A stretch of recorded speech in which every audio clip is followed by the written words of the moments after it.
about folks that have contracted hepatitis C at Exeter Hospital continue to come out, and the story, certainly the criminal story, with regard to the part-time technician there, who federal officials have alleged infected these folks, is also going to continue to play out over time. Well, what's also going to play out, I think there isn't any question, is some policy debates in the New Hampshire legislature in 2013 in the wake of this event.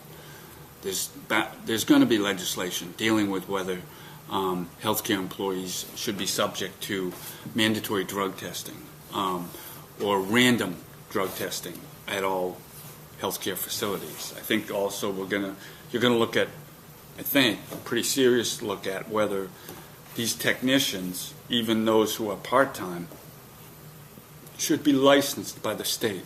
As you no doubt know, in New Hampshire, many professions are either licensed professions or they're professions where folks have to be certified before they can practice in that field.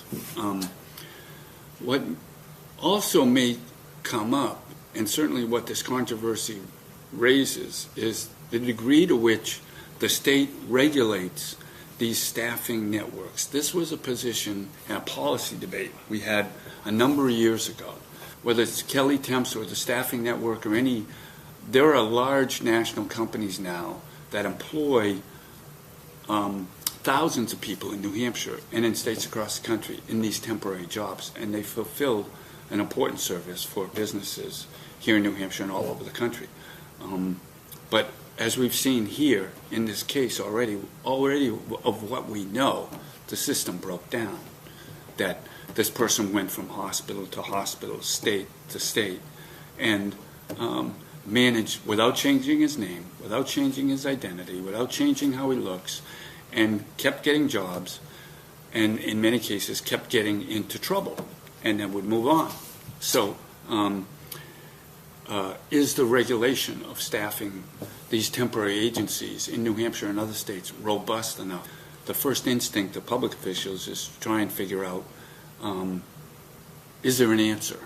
Is there a legislative solution?